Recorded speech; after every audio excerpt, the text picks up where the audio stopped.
जण स्टाफ आलेला आहे तर त्यांच्याशी आपण 2 मिनिटं हितगुज बोलणारच ना. अर्धा कप चहा घेतला त्याच्यासाठी तेवढा वेळ लागून गेला. परंतु मुख्यमंत्री गुन्हेगारांना वाढवतात असं ते म्हणतात. गणपत गायकवाडांचं स्टेटमेंट आहे. गणपत गायकवाडांचं स्टेटमेंट आहे ते गणपत गायकवाडांना तुम्ही त्याच्यामध्ये खुलासा विचारलेला योग्य राहील. परंतु भाजपच्या नेत्यांची गळचेपी होती का शिंदेमुळे काही असं मला काय वाटत नाहीये. पण मुलाला याच्यामधला काय अनुभव असेल तर नाही. पण गणपत गायकवाड सातत्याने आरोप करतात की श्रीकांत शिंदे हे दबाव टाकतात सातत्याने मोठ्या प्रमाणात. बरोबर आहे. पण या संदर्भातले गणपत शेठ आपल्याला जास्त खुलासा देऊ शकतील.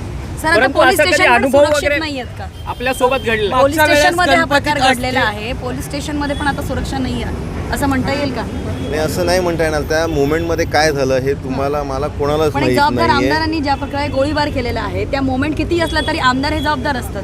मान्य आहे मॅडम. पण याच्यामध्ये आपल्याला लक्षात घेतलं पाहिजे की सिच्युएशन काय होती आणि त्याच्यामुळे आपण पूर्ण थोडंसं त्याच्यामध्ये माहिती घेऊया. आपण सगळेजण काल रात्रीपासून हा विषय चालू आहे. आपल्याला पूर्ण माहिती असल्याशिवाय याच्याबद्दल कुठलंही कमेंट करणं मी टाळेल. कोणालाही काही सूचना नाही आहे. त्याच्यामुळे याच्यामध्ये उगाच आपण एचं बी आणि बीचं सी असं काही तथ्य काढू नका. महाराष्ट्राचा बिहार होत राहिला असं काही नाही आहे. महाराष्ट्राचं बिहार होण्याचं काही कारण नाही आहे. कारण आमचं शासन माननीय मुख्यमंत्री, माननीय उपमुख्यमंत्री, माननीय दोन्ही उपमुख्यमंत्री, गृहमंत्री हे सक्षम आहे. पण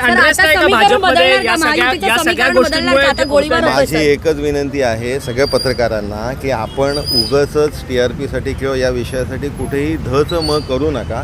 याच्यामध्ये कायदा सुव्यवस्था ज्या पद्धतीने काम करते हे योग्य पद्धतीने काम करते आणि त्याच्यामुळे आपण या गोष्टींची थोडीशी पॉलिटिकल असेसमेंट करणं टाळलं पाहिजे. काही गोष्टी कायद्याने चालत आहेत तर त्या कायद्यानेच लिगली आपण त्याला बघितलं पाहिजे आणि ते लिगल अँगलनी परंतु ज्या पद्धतीने लिगल पॉइंटने म्हणतात. पण गणपत गायकवाडांनी आरोप पण गंभीर केलेत मुख्यमंत्र्यांवर. सर तुम्हाला परत ते सांगतोय की त्यांनी केलेले आरोप त्यांना तुम्ही विचारलं पाहिजे ना. मी तर आरोप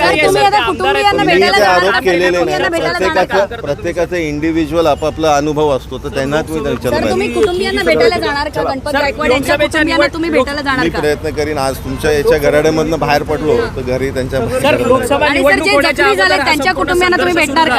मी परत तुम्हाला सांगतोय माझ्या मित्रा की याच्यामध्ये पॉलिटिकल असेसमेंट करणं आपण टाळूया. हा लीगल विषय आहे. याला लीगल अँगल बघितला पाहिजे.